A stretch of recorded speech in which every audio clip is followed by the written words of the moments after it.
Bonjour à tous et bienvenue pour notre méditation quotidienne. Je suis heureux de vous retrouver pour nous faire du bien avec une courte méditation de la parole de Dieu, mais qui, je l'espère, et nous savons que cela est possible, puisse nous aider, nous fortifier, nous encourager et nous permettre d'être renouvelés, ressourcés encore ce mardi pour vraiment que nous puissions être dans la joie d'être chrétiens et disciples de Jésus. En tout cas, je suis heureux de partager ce moment avec vous. Je vous invite à prendre un temps dans la prière pour disposer notre cœur et que Dieu nous conduise, Dieu puisse pourvoir à cette parole que nous avons besoin aujourd'hui. Seigneur, merci pour ce temps de partage, merci pour ce temps où nous ouvrons la Bible et nous croyons qu'elle est vraiment efficace, qu'elle est vivante, que cette parole est inspirée de toi et qu'elle peut encore porter du fruit dans notre vie. Nous te remettons ce temps de méditation, ce temps de prière, ce temps de mise à part pour être avec toi dans ta présence, chercher ta face. Seigneur, dans le nom de Jésus, Amen. Amen. C'est dans le livre des Actes au chapitre 2 que je vous invite à prendre 2 versets.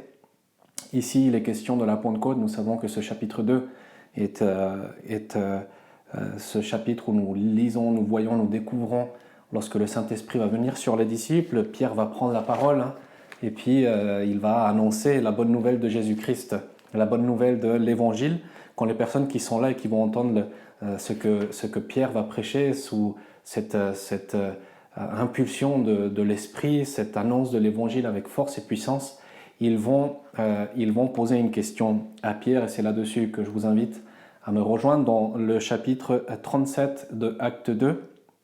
Il nous est dit, après avoir entendu ce discours, ils eurent le cœur vivement touché, et ils dirent à Pierre et aux autres apôtres, « Hommes, frères, que ferons-nous » Pierre leur répondit, « Repentez-vous, et que chacun de vous soit baptisé au nom de Jésus-Christ pour le pardon de vos péchés, et vous recevrez le don du Saint-Esprit. » Amen.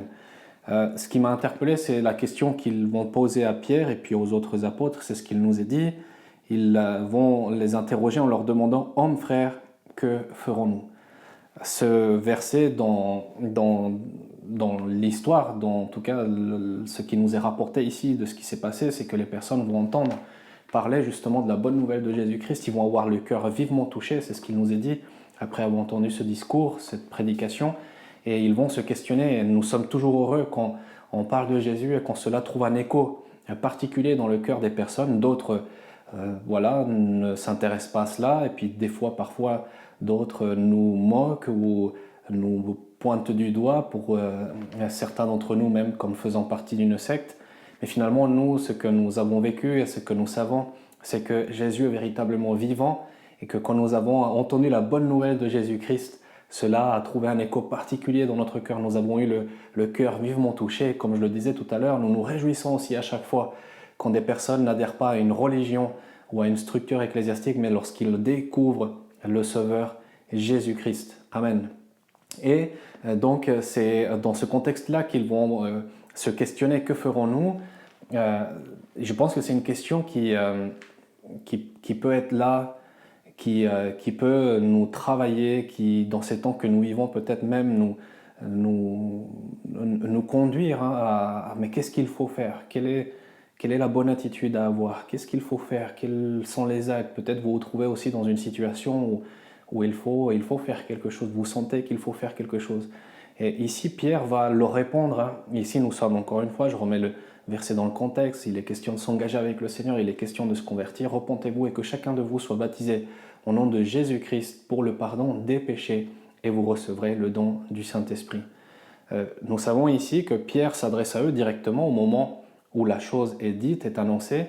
Nous avons ce passage-là dans la Bible et nous croyons donc du coup que le Seigneur nous a donné ce livre inspiré pour répondre justement aux questions. Et si on se pose la question, lorsque peut-être on entend parler du Seigneur Jésus, lorsque peut-être on parle de l'engagement de foi, cela peut trouver un écho particulier dans notre cœur. Et bien finalement, repentir, c'est venir de tout son cœur devant le Seigneur, dire j'ai besoin d'un sauveur, je reconnais que je suis pécheur et que j'ai besoin de celui qui est plus fort que le péché, qui me délivre de cela. Et puis après, on se réjouit de ce qu'il y a ce don du Saint-Esprit aussi qui est promis, qui est annoncé. Et là, Pierre est tout de suite dans la foulée de cette expérience où il a reçu le don du Saint-Esprit. Que ferons-nous ?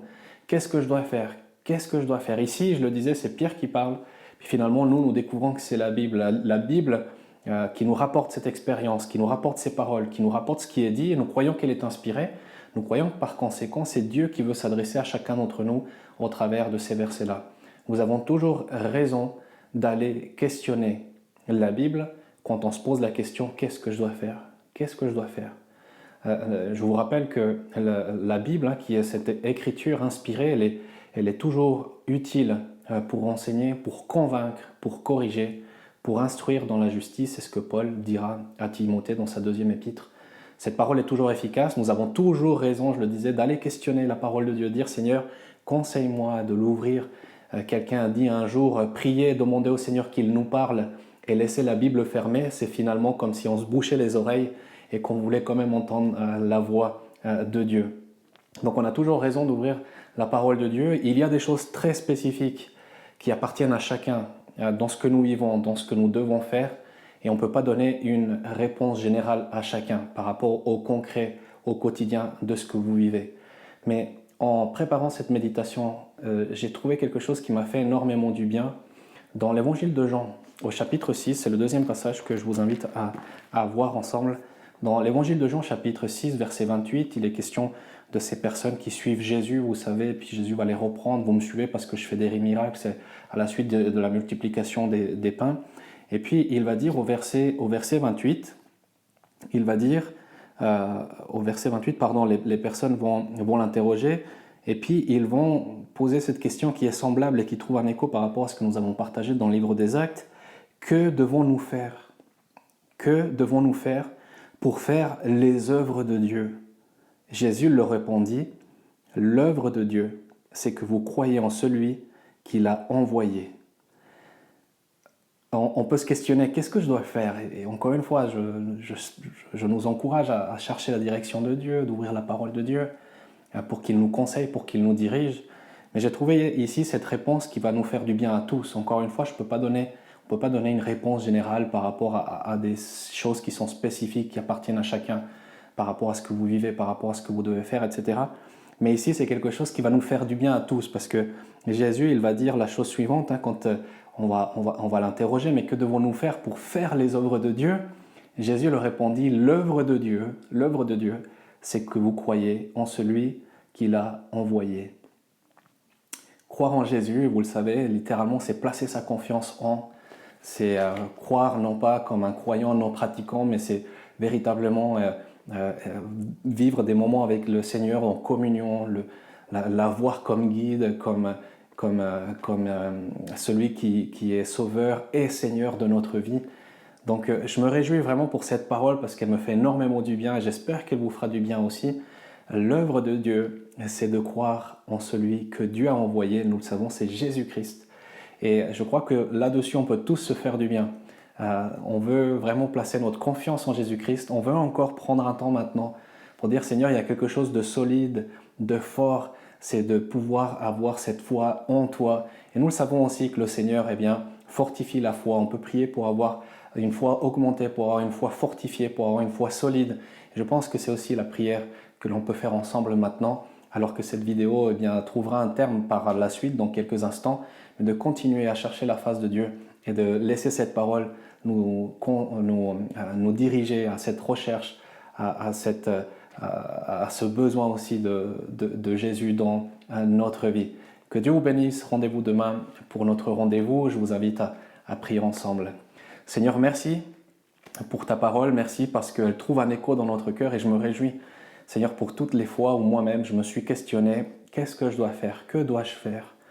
Merci, Seigneur, pour la révélation de ton existence, de ta personne, de ton œuvre. Merci pour toutes ces fois, Seigneur, où tu as répondu présent. Il y a toutes ces fois où nous nous sommes questionnés, Seigneur, et tu es venu à notre rencontre. Et Seigneur, nous voici ensemble. Tu vois ce que l'on vit, chacun pour notre part. Seigneur, que ce soit au travail, que ce soit dans notre couple, dans la famille, que ce soit par rapport à des problématiques tellement diverses, tu les connais, Seigneur, et on peut se questionner, qu'est-ce que je dois faire? Quelle est la solution? Je te prie déjà, Seigneur, pour que nous puissions trouver en toi un conseil, que tu répondes ta paix dans notre cœur, Seigneur, si nous plaçons véritablement notre confiance en toi, Seigneur, que ta paix descende sur nos cœurs et guide, Seigneur, mon frère, ma sœur, guide-nous dans les décisions, dans les directions, dans les positions que nous avons à prendre. Seigneur, tu vois qu'aujourd'hui, il y a tellement de défis, Seigneur, pour notre foi, pour les choses pratiques de notre vie. Alors merci de nous guider, merci de nous diriger. Mais nous te remercions aussi, parce qu'au travers de ta parole encore aujourd'hui, nous avons appris que l'œuvre qui importe, l'œuvre qui est forte, sur laquelle nous pouvons bâtir, construire, c'est de croire en toi, c'est de croire en celui que Dieu a envoyé, et Jésus-Christ, le Messie, le Christ. Alors merci Seigneur, merci parce que c'est toi qui es la pierre angulaire solide, c'est toi qui es le rocher, Seigneur, sur lequel on peut bâtir. Alors nous voulons le faire, Seigneur. Continue encore ton œuvre en nous et nous te prions encore pour ce soir. Seigneur, vraiment que notre foi augmente, qu'elle soit fortifiée, encouragée par rapport à ce que nous entendons et ce qui vient de ta parole, ce qui est inspiré de toi, que cela, Seigneur, fortifie notre foi. Amen.